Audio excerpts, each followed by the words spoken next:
Okay, so let's continue on with our discussion of the different career tracks or fields that you can pursue with different majors or concentrations as a business major. So next up is finance. So again, I want to reiterate, as I do in each of these videos, that just because you have a specific career concentration does not in any way limit you or make it impossible that you can follow a given career track.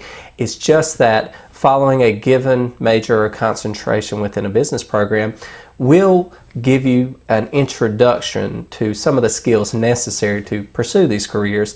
And when you're indicating that on your resume when applying for jobs or internships, then you have at least you have that to fall back on, that you have some exposure to these topics, so you're more likely or have a better odds of getting hired for that internship or entry-level job, again, so you can start off in the career.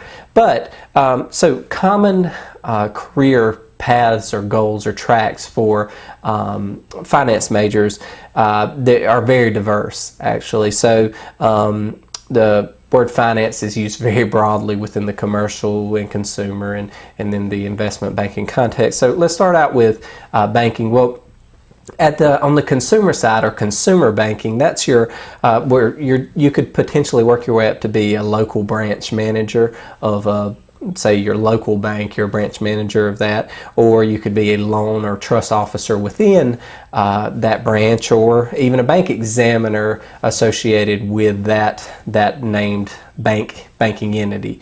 Okay, so that would do the examinations or basically internal audits for that particular line of banking. So that's mainly on the consumer side. So that's consumer banking. Now, investment banking, as well, the name implies a lot of things because there are several areas that investment banks or banks that undertake investment banking activity work in. So first of all, you have underwriting, and that's the area basically where when a company goes public, whether you're familiar with or have been introduced to a public offering or an IPO, the investment bank facilitates that process through the underwriting process, and it's the process by which the bank helps the corporation distribute or get its shares out into the open public. So the underwriting bank or a syndicate of underwriting banks in a way act as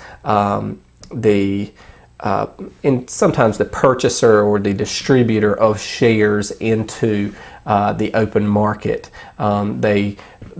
They advertise the offering as it's coming up and build up support for it, so they can get commitments for the distribution of a certain percentage of all the shares, and then oftentimes they're compensated by retaining a certain percentage of these shares at a given price. So where it would be extremely difficult for the company to put its shares on the open market without on its own or without the assistance of professionals, the underwriting investment bank can do that very efficiently because they have access to so many investors. Okay, so they help with that process.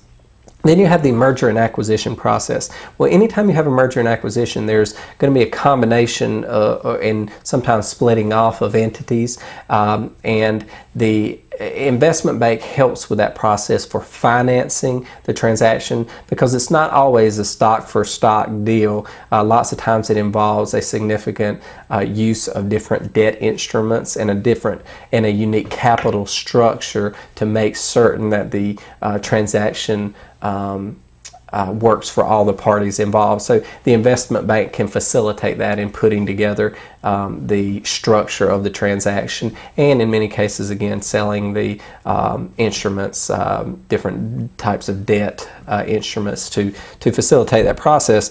So you also, investment banks typically have a trading and research component. That is, they act as manager for resources for themselves and oftentimes large institutional investors. They will research the market and make trades on their own behalf and on behalf of their clients in that way. Okay, the commercial banking process generally makes loans for commercial use to, again, industry participants, generally larger businesses in that nature, and they offer loans that meet their needs in any type of transaction they're undertaking. Imagine a large construction project, say for a skyscraper or something like that. An investment bank could help facilitate or be a part of the financing of that to build that structure. Okay, and generally within the investment bank, any of those activities we just talked about is generally the front of the house or middle of the house, as they call it,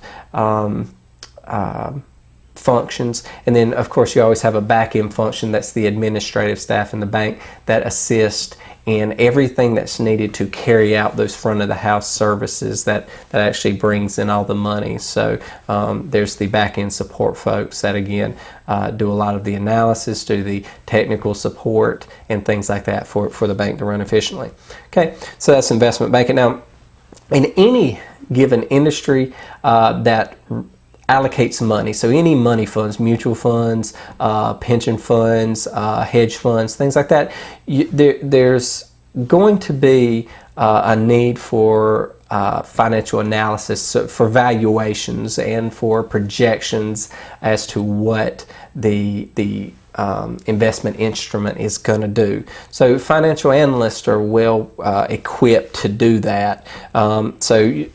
Financial analysts can work in any areas. You have commonly security analysts, research analysts, equity analysts, debt analysts, and or any form of investment analyst, or in some situations they'll work their way up to be managers of whole portfolios, or money fund managers, such as a hedge fund manager or something like that. So these careers lead themselves up towards making appropriate decisions in when you're in charge of other people's funds. Okay, so analysts again are reviewing the assets in which you invest that money.